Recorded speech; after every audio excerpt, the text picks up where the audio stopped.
ஹலோங்க. ரொம்ப நாளாச்சு ஜாகிங் போய். இன்னைக்கு போவோமா?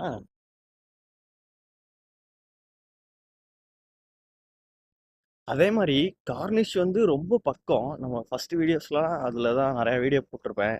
கொஞ்சம் டல்லாக இருந்தால் அங்கே தான் போய் உட்காந்துருப்பேன். ஆனால் இப்போ அந்த இடத்துக்கு போயே ஒரு 5 மாதம் ஆச்சு. இந்த மாதிரி லைட் வந்து இந்த மாதம் ஃபுல்லாக வந்து யூஏயில் எல்லா இடத்துலையுமே பார்க்கலாம்.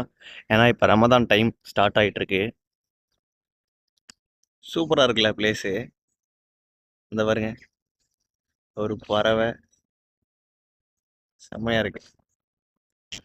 ஓய்,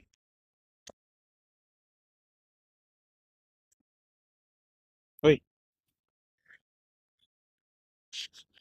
யூஏயில் வந்து 3 விஷயம் எல்லாமே கரெக்டாக பண்ணுவாங்க. ஒன்று ஆஃபீஸ்க்கு போகிறதுக்கு, இன்னொன்று சாப்பிட்றதுக்கு, இன்னொன்று தூங்குறதுக்கு. நாலாவதாக ஒரு விஷயம் இருக்குது, ஹெல்த்தியாக உடம்பு வச்சுக்கிறதுக்கு. அது எல்லாரும் ஃபாலோ பண்ண மாட்டாங்க. யாரோ இந்த குண்டாயிட்டு ஒல்லி ஆகணும், இப்போ இந்த மேரேஜ் டைம் வந்துச்சுன்னா ஃபிட் ஆகணும் அப்படிங்கிறவங்க தான் ஜிம்முக்கு வாக்கிங்லாம் போவாங்க. மற்றபடி யாருமே ஹெல்த்தியாக இருக்க ட்ரை பண்ண மாட்டாங்க. கார்னிஷில் இந்த மாதிரி போட்லாம் நிறையா சேலுக்குன்னு இருக்கும். இதெல்லாம் பார்த்தோன்னே ஒன்று வாங்கலான்னு தோணும். என்ன வாங்கிடலாமா ஒரு போட்டு? ஏண்டா டே, மந்த் எண்டில் ஒரு தரம் ஸ்டீ வாங்க காசு இல்லை, போட் வாங்குறாராமா போட்டு. இந்த வீடியோவை இதோட என் பண்ணிக்கிறேன். பாய்.